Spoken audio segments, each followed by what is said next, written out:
Hello friends, welcome to Vidya Vihar. आज हम लोग लॉन्ग गैप के बाद एक न्यू चैप्टर स्टार्ट करेंगे, जो कि क्या है हमारा क्लास 10th का first chapter, chemical reaction and equation. इससे पहले हम लोगों ने periodic classification of element chapter को पढ़ा था, जो कि आप लोग जो भी फ्रेंड्स अभी तक नहीं देखे हैं उस चैप्टर को, तो आप लोग प्लेलिस्ट से देख सकते हैं। ठीक है, तो आज हम लोग कंटिन्यू करेंगे chemical reaction and equation chapter को। तो चलिए स्टार्ट करते हैं। फर्स्ट ऑफ ऑल हम लोग फिजिकल चेंज और केमिकल चेंजेस क्या होता है ये देखेंगे, जो कि हम लोग फ्रेंड्स आप लोग पिछले क्लास में भी पढ़ चुके होंगे क्लास 9th में, लेकिन फिर भी हम लोग एक बार इसे रिकॉल कर लेंगे कि फिजिकल चेंजेस और केमिकल चेंजेस में बेसिकली क्या डिफरेंस है। हालांकि आप लोग इस चीज़ से वाकिफ़ होंगे, आप लोग जानते होंगे कि ये क्या होता है, फिर भी मैं एक बार थोड़ा डिस्कस कर लेना चाहूँगी। तो चलिए, फिजिकल चेंजेस क्या होता है, वो एक टेम्पोररी चेंज है। फिजिकल चेंजेस जो है इट इज़ टेम्पोररी चेंज, जबकि केमिकल चेंज क्या है, ये परमानेंट चेंज है। फॉर एग्जाम्पल के लिए जैसे देखिए, अगर आइस का कोई क्यूब है, अगर इसको हम लोग थोड़ा हीट देते हैं तो ये क्या हो जाएगा, कन्वर्ट हो जाएगा किस में, वाटर में कन्वर्ट हो जाएगा, यानी कि लिक्विड। पहले ये क्या था, सॉलिड फॉर्म में था, अब ये लिक्विड फॉर्म में कन्वर्ट हो गया। फिर हम लोग इस वाटर को फ्रीज करेंगे तो ये क्या हो जाएगा, फिर से क्या बन जाएगा हमारा, ये फिर से आइस में कन्वर्ट हो जाएगा। यानी कि ये थोड़ी देर के लिए लिक्विड तो बना, लेकिन फिर से हम लोग इसको आइस में कन्वर्ट कर सकते हैं। तो ये क्या है, एक तरह से टेम्प्रोरी चेंज है। ऐसा नहीं है कि अगर ये वाटर में एक बार चेंज हो गया तो फिर से ये आइस नहीं बन सकता। अगर ये आइस नहीं बनता तो ये परमानेंट चेंज होता ये भी, लेकिन ऐसा नहीं होता। आइस से अगर बर्फ़ है, आप लोग भी देखे होंगे घर में आइस रहता है, फिर वो क्या होता है, पिघल के फिर से वाटर बन जाता है। फिर वाटर को अगर आप लोग फ्रिज करोगे तो फिर से वो आइस बन जाता है, यानी कि ये टेम्प्रोरी है, कोई परमानेंट चेंज नहीं है। जबकि अगर आप लोग दूध को मिल्क यानी कि मिल्क लोगे और गर्मी के मौसम में, अब जनरली अगर आप लोग उसे बाहर छोड़ देते हो तो कुछ 6-7 आवर के बाद क्या हो जाएगा, वो ख़राब हो जाता है। या ख़राब होने का मतलब या तो वो खट्टा हो जाता है या फिर वो कई बार जम जाता है। तो क्या होता है वहाँ पे, अब फिर अगर हम लोग उस दूध को चाहेंगे, जो वो एक बार गर्मी की वजह से क्या हुआ, वो एक बार ख़राब हो गया, यानी कि वो उसका टेस्ट चेंज हो जाता है, यानी वो जम गया, यानी वो ख़राब जब हो गया तो क्या फिर से हम लोग उसको मिल्क में कन्वर्ट कर सकते हैं। कई बार वो जब जम जाता है तो क्या फिर से हम लोग उसको मिल्क चाहे कि वो फिर से मिल्क जैसा दूध था वैसा फिर से बन जाए, कुछ भी करके तो ऐसा हो सकता है, ये पॉसिबल नहीं है। यानी कि वो क्या है, परमानेंट चेंज हो गया अब उसमें, और फिर से इसको हम लोग मिल्क में कन्वर्ट नहीं कर सकते। तो ये क्या है, परमानेंट चेंज है। फिर देखिए, it is reversible. Physical change क्या है हमारा, रिवर्सिबल नेचर का होता है, जबकि केमिकल चेंज जो है यूजुअली इरिवर्सिबल होता है। अब रिवर्सिबल कहने का मतलब, जैसे आप लोग देखिए बॉइलिंग ऑफ वाटर, अगर आप लोग एग्जांपल के लिए ले सकते हैं कि अगर आप लोग कोई बाउल लीजिए और इसमें वाटर लीजिए और इसे फ्लेम पे रख दीजिए। अब आप लोग देखिएगा जब ये हीट मिला इसको तो ये क्या होगा, थोड़ी देर के बाद, सर्टेन पीरियड के बाद ये बॉयल होने के बाद इवापोरेट होना स्टार्ट होगा, यानी कि ये धीरे धीरे गैस बन के ऊपर चला आएगा। अगर आप लोग यहाँ पे एक प्लेट डालोगे, अगर मान लो यहाँ पे एक प्लेट डाल दिया तो देखोगे कि धीरे धीरे ना वो क्या हो रहा है, ये जो गैस बन के वाटर जो गैस में कन्वर्ट होकर ऊपर जा रहा है, वो थोड़ी देर के बाद फिर उस प्लेट के पीछे देखोगे कि जब आप लोग उसे या इस बाउल को जब आप लोग ढक दोगे इस प्लेट से, फिर हटाओगे तो देखोगे कि वो पानी बन फिर से उस प्लेट से पानी टपक रहा है। यानी कि क्या हुआ, पहले वो गैस तो बना, फिर वो लिक्विड में कन्वर्ट हो गया। फॉर एग्जाम्पल के लिए हम लोग ये भी कह सकते हैं कि जब बहुत गर्मी होती है तो क्या होता है, समुद्र का पानी यानी ओशन का जो वाटर है वो क्या होता है, इवोपोरेट होता है और बादल बन जाता है। फिर कुछ पीरियड के बाद टेम्परेचर की चेंज की वजह से और बहुत सारे कंडीशन की वजह से क्या होता है, ये बादल फिर से बारिश बन के ज़मीन पे वापस आ जाता है। तो यानी क्या है, ये रिवर्सिबल नेचर दिखला रहा है, यानी कि पहले वो गैस तो बना लेकिन फिर से क्या हुआ, वो फिर से लिक्विड में कन्वर्ट हो गया। जबकि केमिकल चेंजेस जो है वो इरिवर्सिबल होता है। फॉर एग्जांपल के लिए अगर मान लो कि हम लोग कोई एक वुड लेते हैं, लकड़ी लेते हैं और इसे हम लोग जला देते हैं, उड़ लिया और इसे जला दिया, तो ये अब किस में कन्वर्ट हो जाएगा, एस में, यानी कि राख बन जाएगा। क्या आप लोग फिर से इस राख से ये लकड़ी बना सकते हो? नहीं बना सकते, ये कन्वर्ट नहीं होगा फिर से लकड़ी में। तो यानी कि ये क्या है, इरिवर्सिबल नेचर का है, ये रिवर्सिबल नहीं होता है केमिकल चेंजेस। अब चलिए थर्ड क्या है हमारा, no new substance is formed. Physical change में कोई न्यू सब्सटेंस का फॉर्मेशन नहीं होता है, जबकि केमिकल चेंजेस में क्या होता है, न्यू सब्सटेंस का फॉर्मेशन होता है। जैसे देखो, अगर आइस का एक क्यूब था, अगर हम लोग इसको हिट किए तो फिर क्या बना, ये वाटर बना। लेकिन जब ये आइस था तो भी क्या था, ये H2O ही था, वाटर था। फिर ये जब हिट की वजह से ये जब वाटर यानी कि लिक्विड फॉर्म में आ गया, वाटर बन गया, तो फिर ये भी क्या था, ये H2O ही था। फिर जब हम लोग इसको और हिट किए, फिर इवेपोरेट हुआ, गैस बना, तो फिर ये क्या था, H2O ही था जब वेपर फॉर्म में था। तो यानी क्या है, हम लोग कह सकते हैं कि no change in composition of substance, यानी सब्सटेंस के कंपोजिशन में कोई चेंज नहीं मिलता है फिजिकल चेंज में, यानी कि वो H2O था तो H2O ही था। लेकिन केमिकल चेंज में ऐसा नहीं होता है, वहाँ पे क्या होता है, एक न्यू सब्सटेंस देखने को मिलेगा आपको। जैसे कि देखिए, पहले वुड था, लकड़ी था, फिर उसे हम लोग क्या किए, जलाए, तो वो एस में कन्वर्ट हो गया। पहले ये सॉलिड था, फिर ये देखिए पाउडर फॉर्म में एस में कन्वर्ट हो जाता है, एक राख, अलग ही सब्सटेंस आपको देखने को मिलेगा। दूसरे एग्जाम्पल से भी हम लोग समझ सकते हैं इसको, जैसे कि आप लोग मैग्नीशियम का एक रिबन लो। मैग्नीशियम का जब आप लोग एक रिबन लेते हो, तो मैग्नीशियम का रिबन लिया, मान लीजिए ये मैग्नीशियम का रिबन है Mg, इसको आप लोग हिट करोगे O2 के प्रेजेंस में, यानी कि हिट होने के लिए ऑक्सीजन चाहिए। जब हम लोग इसको जलाते हैं तो देखेंगे कि ये फिर एक वाइट पाउडर में, वाइट पाउडर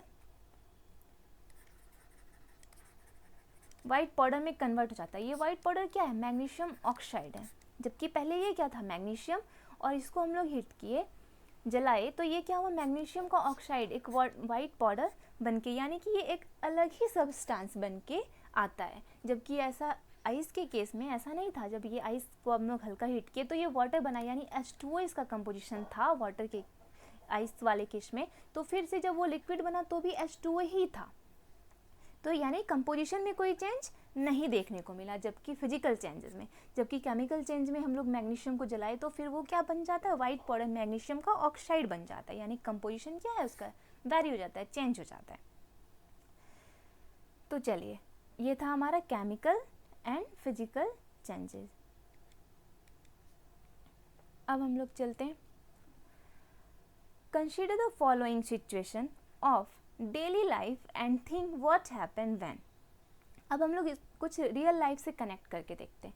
जैसे देखिए, milk is left at room temperature during summer. अगर आप लोग दूध को गर्मी के मौसम में रूम टेम्परेचर पे छोड़ देते हो कुछ पीरियड के लिए, तो क्या होता है, आप ही लोग बताओ क्या होगा।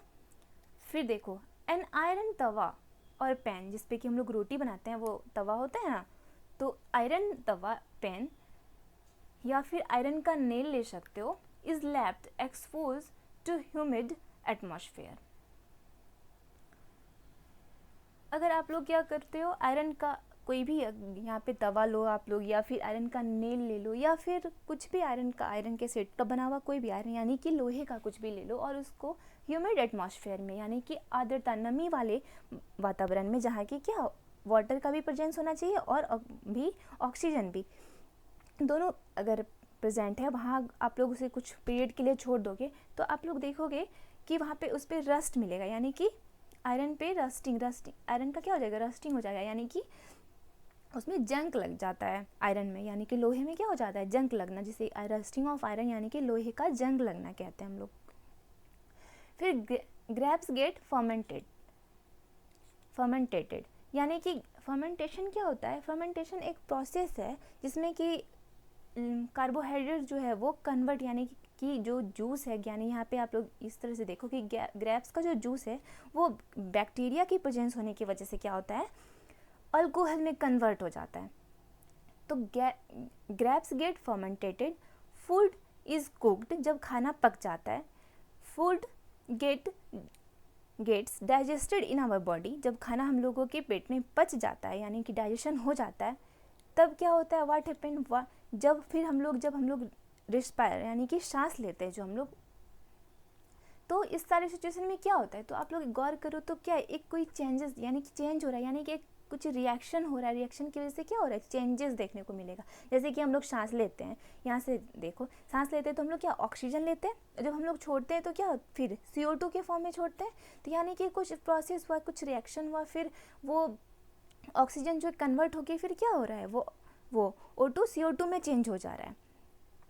तो ये क्या है, एक तरह का केमिकल चेंजेस देखने को, क्योंकि ये केमिकल चेंज है, क्योंकि आपको एक न्यू प्रोडक्ट देखने को मिल रहा है। जैसे मिल्क को आप लोग कुछ पीरियड के लिए छोड़ोगे गर्मी के मौसम में रूम टेम्परेचर पे, तो वो क्या हो जाएगा, चेंज हो जाएगा, ख़राब हो जाता है, कन्वर्ट हो जाता है, कई बार वो जम जाता है, कर्ड के फॉर्म में चेंज आता है, कई बार आपको देखने को मिलेगा कि वो कर्ड के फॉर्म में चेंज होने की वजह यानी कि उस पर बैक्टीरिया, जो बैक्टीरिया की प्रेजेंस, एक आप लोग जानते हो कि मिल्क से जो कर्ड जो बनता है वो एक लैक्टोबैसिलस बैक्टीरिया की वजह से बनता है। तो वो जब अगर वो बैक्टीरिया का प्रेजेंस वहाँ पे आ जाता है गर्मी की वजह से, तो फिर क्या हो जाता है, वो कन्वर्ट हो जाता है, जम जाता है, कई बार वो ख़राब हो जाता है, एक अलग सा ही टेस्ट स्मेल आपको देखने को मिलेगा, वो प्रेजेंस किसकी वजह से, बैक्टीरिया की प्रेजेंस होने की वजह से, यानी कि चेंजेस देखने को मिलेगा। आप लोग रियल लाइफ में ये सब चेंज देखे होंगे।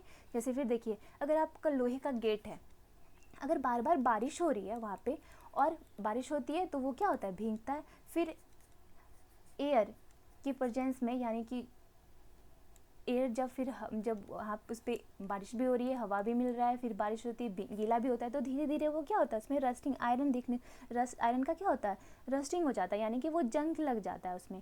आपको एक ब्राउन कलर का कुछ दिखेगा, जो आप कहीं पे लोहे को छोड़ोगे कुछ पीरियड के लिए तो देखोगे एक ब्राउन कलर का कुछ आपको अलग सा ही दिखता है, जो वो धीरे धीरे क्या करता है, आयरन को वीक कर देता है। जबकि एक्चुअली आयरन का कलर कैसा होता है, ब्लैक होता है, लेकिन फिर वो वाटर और एयर के प्रेजेंस होने की वजह से क्या होता है, धीरे धीरे उसमें रस्ट यानी कि जंग लग जाता है। फिर ग्रेप्स कुछ देर के बाद ग्रेप्स में का फर्मेंटेड होना, फिर फूड का कुक्ड होना, खाने का जब पक जाना, ये सारा क्या है, एक तरह का केमिकल चेंजेस है।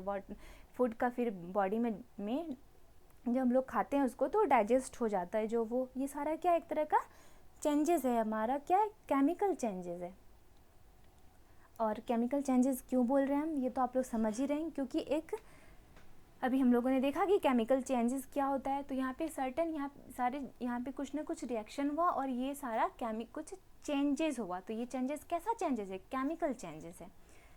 ठीक है, तो चलिए हम लोग केमिकल चेंजेस देख चुके हैं कि क्या होता है, तो आप लोग रिलेट कर पा रहे होंगे। अब चलिए, chemical changes are accompanied by certain reaction known as chemical reaction। जितना ये चेंजेस देखने को मिला, आप यहाँ पे आप लोग जितना चेंजेस देखे, तो ये जो चेंजेस होता है ये किस वजह से हो रहा है, केमिकल चेंजेस यानी कि कुछ रिएक्शन हो रहा है, इस वजह से फिर क्या होता है, चेंजेस आपको देखने को मिल रहा है। तो किसी रिएक्शन होने यानी कि जो बैक्टीरिया था वो रिएक्ट करता है, फिर वो कन्वर्ट हो जाता है किसमें, मिल्क बन जाता है कर्ड में। उसी तरह ऑक्सीजन कन्वर्ट होके फिर रिएक्शन होता है, फिर वो क्या बन जाता है, CO2 में कन्वर्ट हो जाता है, यानी ऑक्सीजन हम लोग सांस लेते हैं और फिर जब हम लोग छोड़ते हैं तो CO2 में निकलता है। वैसे ही जब हम लोग खाना खाते हैं तो फिर क्या होता है, कुछ रिएक्शन होता है, बहुत सारे एंजाइम्स बॉडी से निकलते हैं, तो फिर वो क्या कन्वर्ट हो जाता है, जो हम लोग खाना लेते हैं वो फिर धीरे ग्लूकोज में चेंज हो जाता है, माल्टोज, इस तरह के बहुत सारे एंजाइम की वजह से फिर वो क्या हो जाता है, कन्वर्ट हो जाता है। यानी कि ये जो जितना भी केमिकल रिएक्शंस की वजह से चेंजेस देखने को मिलता है, तो वो सारा चेंज क्या है, केमिकल चेंज है। अब हम लोग बात करेंगे कैरेक्टरिस्टिक्स ऑफ केमिकल चेंजेस। कैसे, केमिकल रिएक्शंस, ये जितना भी चेंजेस था वो रिएक्शन की वजह से तो हो रहा था, तो वो रिएक्शन क्या है, केमिकल रिएक्शन है। उसी रिएक्शन को हम लोग क्या बोलते हैं, जो केमिकल चेंजेस देखने को मिला, जैसे कि आयरन का जंग लगना, यानी कि आयरन जो क्या हुआ, वाटर और एयर की प्रेजेंस में रिएक्शन हो जाता है, फिर वो आयरन में क्या हो जाता है, जंग लग जाना, यानी रस्टिंग ऑफ आयरन भी क्या है, वो एक केमिकल रिएक्शन है। तो उसकी वजह से क्या चेंजेस देखने को मिला, जो इसको हम लोग केमिकल चेंजेस बोले। तो ठीक है, अब हम लोग देखते हैं कैरेक्टरिस्टिक्स ऑफ केमिकल रिएक्शन। जैसे देखिए स्टेट में चेंज, कि कई बार आपको स्टेट में मतलब जो भी उसका स्टेट चेंज का मतलब क्या, जैसे कि फॉर एग्जांपल, यानी स्टेट का चेंज का मतलब जैसे सॉलिड से लिक्विड, लिक्विड से गैस, तो अब लोग बोलोगे कि तब तो फिर वाटर का जो आइस से जो वाटर बना वो भी केमिकल चेंजेस है। ऐसा नहीं है, केमिकल चेंजेस में आपको ये भी स्टेट का भी चेंजिंग कई बार देखा जा सकता है, मिल सकता है। स्टेट का चेंजिंग, कलर चेंजिंग, फिर गैस इवोल्यूशन ऑफ गैसेस, ये सारे आपको केमिकल रिएक्शंस में मिल जाएंगे। यानी कि ये सब प्रोसेस, ये सारा क्या है, कैरेक्टरिस्टिक्स है केमिकल रिएक्शंस का। चेंजेस इन टेम्परेचर में चेंज देखने को मिलेगा आपको। गैस नए इवोल्यूशन ऑफ गैसेस देखने को मिलेगा। चेंजेस ऑफ कलर्स देखने को मिलेगा। फिर चेंजेस स्टेट्स का चेंजिंग भी देखने को, ये सारा आपको केमिकल रिएक्शन जब होगा तो ये सब देखने को आपको मिल सकता है। फॉर एग्जाम्पल से हम लोग देखेंगे तो ज़्यादा क्लियर होगा। In the burning of magnesium ribbon, अभी हम लोगों ने देखा था मैग्नीशियम रिबन को जब हम लोग बर्न कर रहे थे, the ash formed is a white powder whereas magnesium is metal and the reacting air और ऑक्सीजन इज गैस। यानी कि क्या कह रहा है, मैग्नीशियम जो क्या है, सॉलिड है हमारा, जब इसको हम लोग बर्न किए O2 के प्रेजेंस में तो ये क्या बन जाता है, मैग्नीशियम ऑक्साइड। मैग्नीशियम ऑक्साइड जो कि क्या है, वाइट पाउडर, ये पाउडर था, जबकि ये यहाँ पे क्या था, सॉलिड। मैग्नीशियम क्या है, सॉलिड। O2 क्या है, ये गैस है, यानी कि O2 क्या है, गैसेस फॉर्म में गैस होता है। तो इसके प्रोसेस में देखिए सॉलिड और गैस कन्वर्ट होके क्या मिला हमको, वाइट पाउडर मिलता है, मैग्नीशियम का ऑक्साइड मिलता है। तो यानी क्या स्टेट में चेंज देखने को मिला आपको, स्टेट चेंज हो रहा है ना, यहाँ पे सॉलिड है फिर गैस है, कन्वर्ट, ये दोनों जब रिएक्शन हो रहा है यहाँ पे, तो फिर ये रिएक्ट करके क्या बन जाता है, मैग्नीशियम का ऑक्साइड बन जाता है। तो यहाँ पे क्या हुआ, स्टेट का चेंजेज हुआ। तो ये केमिकल रिएक्शंस का क्या है, एक कैरेक्टरिस्टिक्स है। अब सेकेंड देखते हैं, चेंजेस इन कलर। अभी हम लोग जस्ट देखे थे आयरन जब हम लोगों ने देखा कि रस्ट जब, यानी कि आयरन जब जंग लग जाता है तो क्या होता है, आयरन ऐसे तो ओरिजिनली ब्लैक कलर का होता है, लेकिन जैसे कि आप लोग कोई एक ले लो, यहाँ पे आप लोग ले लेते हैं जस्ट फॉर एक आयरन का नेल ले लेते हैं और इसको हम लोग वाटर में, ये वाटर है और ये आयरन है, ये ब्लैक कलर का है। तो कुछ दिन के बाद आप देखोगे कि यहाँ पे एक कोट देखने को मिलेगा, ब्राउन कलर का कोट देखने को मिलेगा। क्यों, क्योंकि ये वाटर ये ओपन है, यानी ओपन जार में रखा हुआ है, ये ओपन जार है, इसमें वाटर है और एयर का भी तो कांटेक्ट है। तो एयर का भी कांटेक्ट है और वाटर की प्रेजेंस में ये आयरन कुछ देर के बाद देखोगे कि यहाँ पे क्या हो रहा है, जो वाटर के अंदर जो देखोगे यहाँ पे ब्राउन कलर का आपको कुछ दिखने को मिलेगा। यानी कि क्या हो रहा है, पहले ब्लैक था फिर वो ब्राउन, यानी कि कलर में। क्यों हुआ ऐसा, क्योंकि वो रिएक्शन हुआ, वहाँ पे क्या हुआ, कन्वर्ट हो गया। आयरन किस चीज़ में कन्वर्ट हो गया, आयरन यानी कि जो ब्लैक कलर था वो ब्राउन में चेंज हो गया। यानी वो किसकी वजह से हुआ, तो वहाँ पे आयरन के में जो वो जंग लग गया, यानी कि वो रस्ट, वो किसकी वजह से, तो ऑक्सीजन और वाटर की वजह से। तो हम लोग कह सकते हैं both oxygen and water are needed for rusting of iron, यानी दोनों ही जरूरी है, ऑक्सीजन का भी होना और वाटर का भी।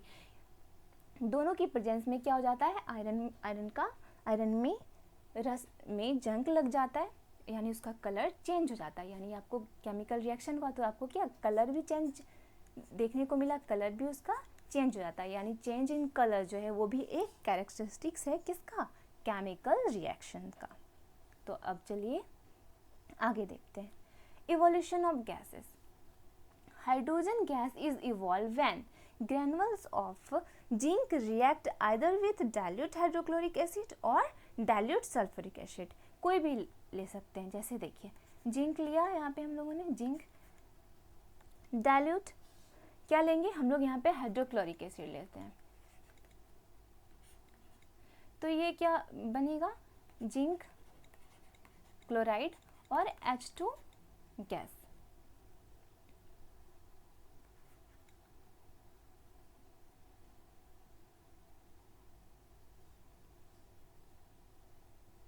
हाँ, ये रिएक्शन बैलेंस हो गया।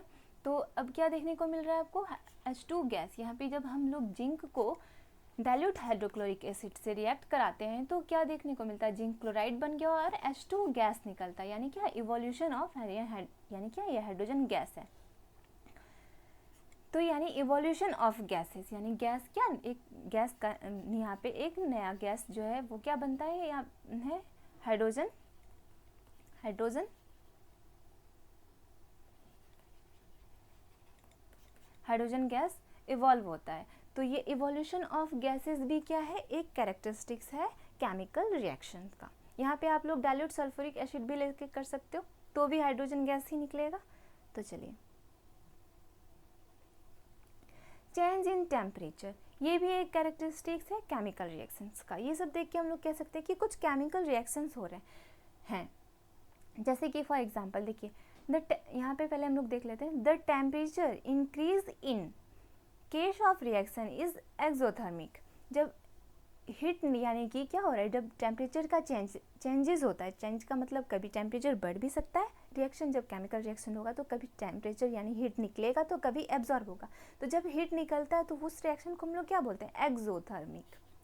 यहाँ पे हीट रिलीज हो रहा है, और जब हीट एब्जॉर्ब हो किसी रिएक्शन के, जब कोई रिएक्शन हो रहा है तो उस रिएक्शन को की होने में अगर हीट एब्जॉर्ब होता है तो वो हमारा कहलाता है इंडोथर्मिक रिएक्शन। लेकिन जब हीट इवॉल्व हो यानी कि निकले तो उस केस को हम लोग क्या बोलते हैं, एक्सोथर्मिक। और जब एब्जॉर्ब हो तो क्या बोलेंगे, इंडोथर्मिक। फॉर एग्जांपल के लिए हम लोग ले सकते हैं, जैसे देखिए कोई एक हम लोग जार लिए, बीकर लेते हैं, ये बीकर हम लोग ग्लास का बीकर लेते हैं, यानी कि शीशे का बीकर लिए एक हम लोग, इसमें हम लोग क्विक लाइन आप लोग जानते होंगे, CaO क्विक लाइन यानी कैल्शियम ऑक्साइड जब आप लोग लोगे, फिर इसमें आप लोग क्या करोगे, फ्यू ड्रॉप ऑफ वाटर, धीरे धीरे आप इसमें वाटर के फ्यू ड्रॉप्स को बूंद बूंद डालो।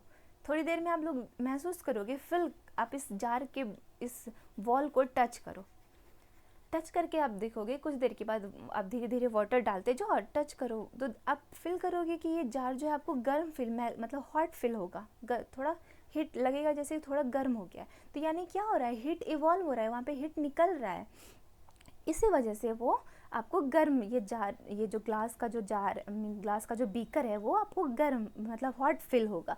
तो ये यानी कि ये हीट का इवोल्यूशन यानी कि हीट निकल रहा है, तो इस वजह से क्या हो रहा है, यानी कि वो एक्सोथर्मिक रिएक्शन है।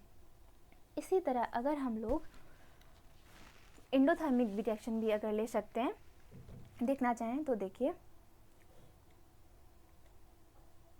जैसे कि अगर हम लोग बेरियम हाइड्रोक्साइड,